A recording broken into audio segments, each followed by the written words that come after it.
Okay, let's try this. Hello, my name is Casey and I am going to show you how I pot my string of pearls plants. I would say this is my #1 all-time favorite plant. I've had them for over a year now and I've really learned what to do, what not to do. So I'm gonna quickly share that with you guys. This plastic is not breathable. So #1 is your pot. It needs to be either a terracotta or a concrete pot so that it can breathe. The #1 problem with keeping these string of pearls alive is when you overwater even just a hair and the plant stays wet just a little bit too long, the roots will rot and quickly your plant will be dying from the inside out. I've actually had that problem recently. I had to cut all the strings off the side, repot them, and they are now hopefully going to grow into a new plant, but I wish to spare you from having to do that. So the #1 thing is the pot. I got 2 of these, and all the other string of pearls I have are in round pots, but I really want to put this one in this square pot because I think it's really cute. Now you can tell from looking at it that 2 of these, it's kind of big for 2 of these, but I'm just gonna make it work. The next thing we have to do is make the soil. So you want your soil to be highly drainable. That's all you need, that's the key. So what I do is I take a succulent soil that you just get from anywhere, just a succulent mix, and then I get some perlite, which you can also get right there by the succulent mix at the store. And I just do like 50-50. So 50 soil, 50 perlite, and that perlite makes it really drainable. Okay, the soil is made. So this is what it looks like. Just very fluffy and breathable. You can see all the little white pieces are the perlite. Okay, so far we've chosen the right pot. We've got our soil made. Now it's time to actually take these little babies out of their nursery pots and put them in the planter. Now, the last thing that I want you to know about these plants is that they have a very shallow root system. So you don't want to get a deep pot. That being said, you probably noticed that this is pretty deep. So what I'm gonna do is I'm gonna use fillers. You can get rocks to do this. I actually have some packing peanuts that I have saved from a Target order that I got in the mail. So I'm actually going to put these packing peanuts down in the bottom, and I'll show you how I do that. But that is going to prevent the root systems from sitting in wet soil at the bottom and rotting. So again, it's just all about preventing those roots from being too wet. So let's see how this goes. I took the packing peanuts and put them about this far up to the pot because I know that I'm gonna want my pearls to sit about that deep. So that's how I made that decision. The level of the packing peanuts ends right where the bottom of this pot ends. So now what I'm gonna do is I'm just gonna start putting soil down in the pot.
Can you tell it's 90 degrees outside? I am sweating. I'm not really sure what I got on record because I was being attacked by wasps and mud daubers throughout that whole process, and I was hitting pause and play, so who knows what actually got recorded. So I'm just going to sum everything up for you and show you a couple more things. Also, where to get string of pearls. If you don't have a local plant shop, we have one called the Potted Edge, but if you don't, or they're out of string of pearls, you can get on houseplantshop.com or Succulent Box. I've ordered from both of those and they're really good. When they ship, these are from Houseplant Shop, and when they ship, they water. So what I did was when I pulled them up out, I saw that the bottoms of the roots were starting to rot. So you probably saw me in the video, but I just pulled all that off. So I pulled about that much soil off of these, and it's just soaking wet. So normally when you repot any plant, you want to give it a good soaking water. But I am not going to do that with these because we know they're really sensitive to water and they are already sopping wet down in the middle. So I'm going to kind of let that sit for a couple days. Then this is where the best tool ever is going to come in, your soil tester. So you just put it on moisture and you just stick this down in the soil. I'll try to stick it right down in the middle of the plant, different angles, just to kind of see if the roots are wet or not. But this is going to tell you if it's dry, moist, wet, and I am not going to water this again until the middle is dry, just to prevent any issues. And you can see how with this, the pearls are almost a little too down in. I wish I would have done them a little more up, a little in the middle, but I think this is going to work out good since they're going to be outside. So what I'm hoping is that all of these strings laying on the soil are going to grow and just flow over the edges. We'll see. Okay, so let's summarize everything, and then I'm going to show you the one that I actually killed recently. So number one is the pot. You got to have something breathable, terracotta or concrete. Number two, soil, 50 perlite, 50 succulent mix. And then number three, when you pot it, just make sure that they're popping up over the top, not sunken down in. You can put your fillers in there in the bottom so that you can use a certain pot. Now let me show you. This is a pot that I found at Lowe's, and this one was really good for these because it had these extra holes here on the sides, which I really liked these. I didn't really have to worry too much about overwatering this one until I overwatered it, and this is the aftermath. So it actually also had mealybugs on it, so I took alcohol and poured it over the top to kill all the mealybugs, and I think that also caused it to be overwatered. So you can just see how a lot of the pearls are just kind of, well, that one just fell off. I'll show you what they look like when they're overwatered. It's really hard to tell. Can't get it to focus, but they start to just kind of turn clear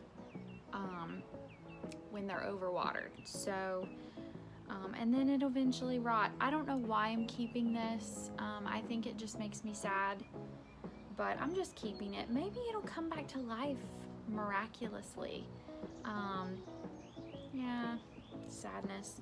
But what I did was it was overflowing with pearls, and I just went around and cut off every piece that was alive, and I repotted it into this pot up here.